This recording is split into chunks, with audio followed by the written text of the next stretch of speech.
A once 22 race strong calendar that was supposed to set the record for the most races in a single season has now been decimated to an 8 race calendar, with all of the tracks being in Europe. Obviously, this is just a provisional calendar. It's not really final. It is very likely that they are going to be adding races. There will be more than 8 races this season. The main thing is that we have 8 races that are set in stone. So according to the FIA, we meet the minimum requirement of races for a world champion to be crowned at the end of the season. Liberty Media has expressed a lot of interest. Their main goal is to have at least 15 races this season. Currently, we're at 8, so they're doing everything they can to get that number up from 8 to 15. Most interestingly, there is talk of having a race at a track that wasn't on the initial 22 race calendar. The 4 tracks that have the highest chance of hosting this one-off event are Hockenheim in Germany, Mugello in Italy, Imola also in Italy, and finally Algarve, which is in Portugal. So that is what I'm going to be talking about in this video, which track is best for hosting that one-off event, which will very likely happen in this 2020 season.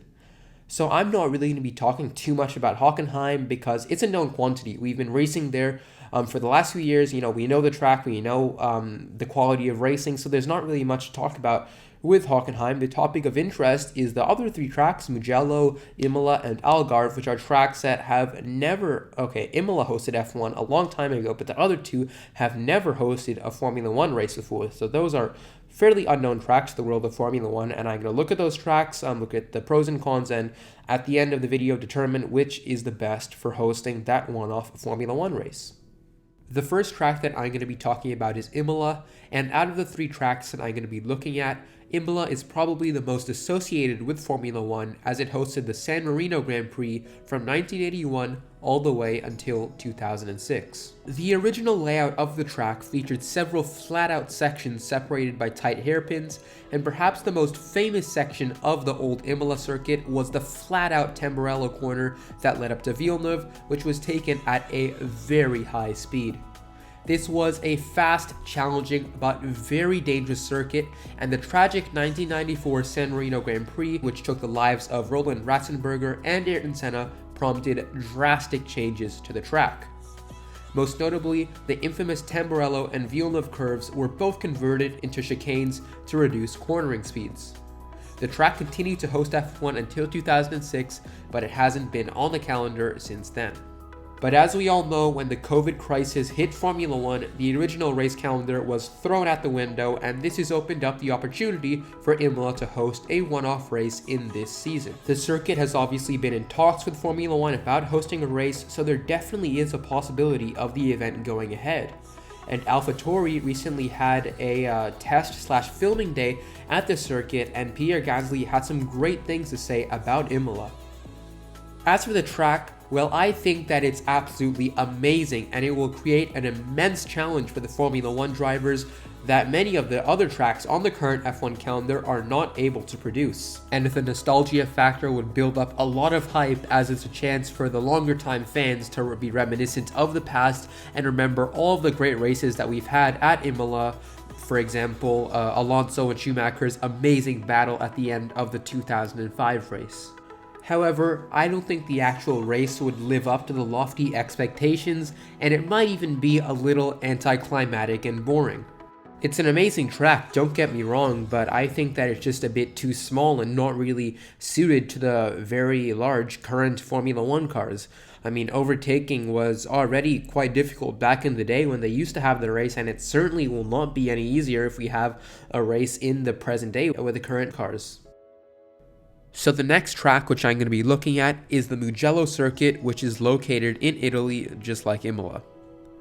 So this circuit was constructed in 1973, and its last major involvement with Formula 1 was when it hosted a preseason test session in 2012.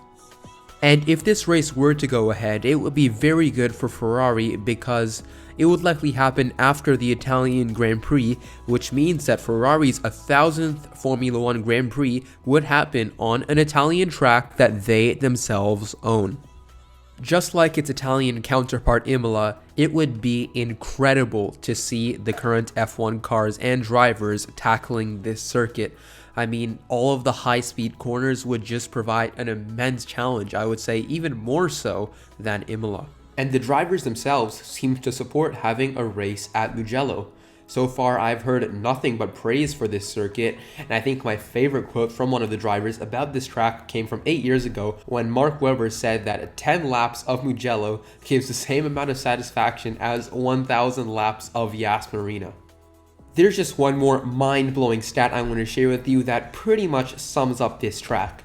So at that preseason test, Romain Grosjean set the fastest lap, and the average speed of his lap around Mugello in the Lotus was 233 kilometers an hour. Now that is fast, and just to put it into some context, the average speed of Lewis Hamilton's pole lap at the 2012 Italian Grand Prix in Monza was 248 kilometers an hour. So Mugello has a very similar average speed to Monza despite having more corners. That is just absolutely crazy, and I bet the current F1 cars would just blow that 233 kph out of the water.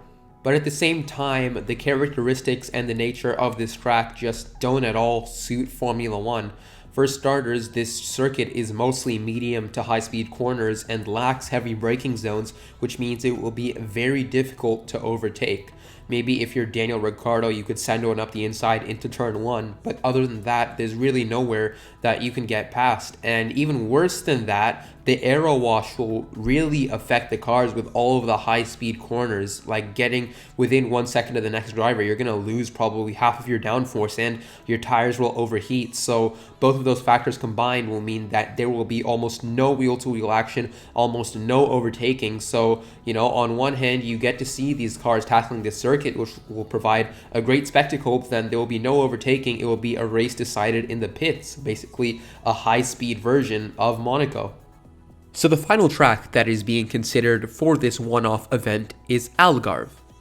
Out of these 3 tracks, it is by far the newest, least famous, and has had the least relation to Formula 1. In fact, I had never even heard of this track until about a month ago when all of the news about this track potentially hosting a race was coming out. So the Algarve International Circuit is located in Portimao, Portugal, designed in 2008, and it is 4.7 kilometers. Originally, it was built with the hopes of being an F1 test circuit. However, shortly after the completion of this circuit, F1 put an in-season testing ban, which pretty much put an end to that. A few teams tested here in late 2008 and early 2009, but nothing F1 related has happened at this track since then. The track has hosted races for the A1GP, World Superbike Championship, the FIA GT Championship, an episode of the Grand Tour, and most recently the Creventic 24 Hours of Portimao. And I really like this track. It is absolutely amazing to drive, has some fast, blind sweeping corners, heavy braking zones, a few hairpins thrown in, and a lot of bumps, which would make it quite interesting if F1 were to race here. But the thing that really stands out to me are the drastic elevation changes. I mean, they are absolutely insane. The only track on the current F1 calendar that even comes close is Spa, but I think Algarve completely blows Spa out of the water also if you're talking about elevation changes. And it will be really interesting because they would literally be moving up and down, side to side, like a roller coaster, as once said by Lando Norris. I'm sure he probably wants this race to be happening.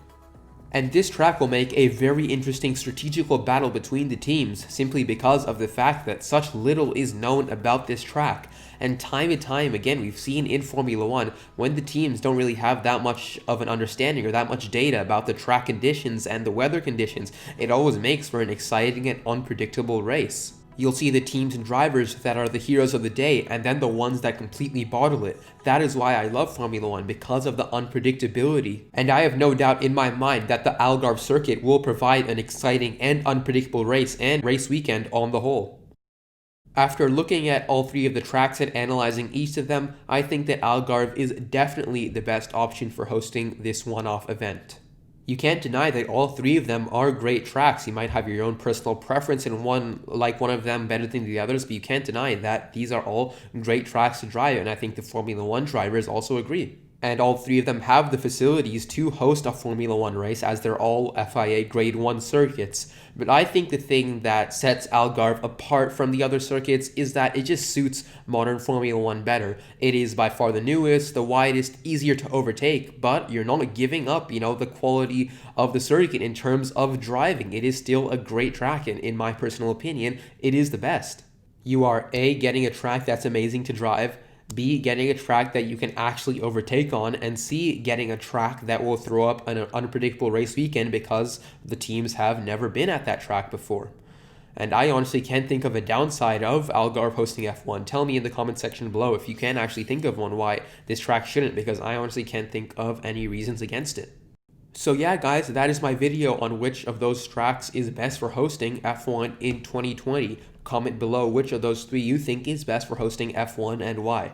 And finally, just a big thanks to NetCruise51. The footage that you saw were clips from their channel, where they do a lot of F1 2019/2020 gameplay, as well as the Assetto Corsa recreations, which are very realistic. So a link to their channel is in the description. But that's going to do it, guys. I really hope you enjoyed this video. As always, thanks for watching, and I'll see you guys in the next one. Bye.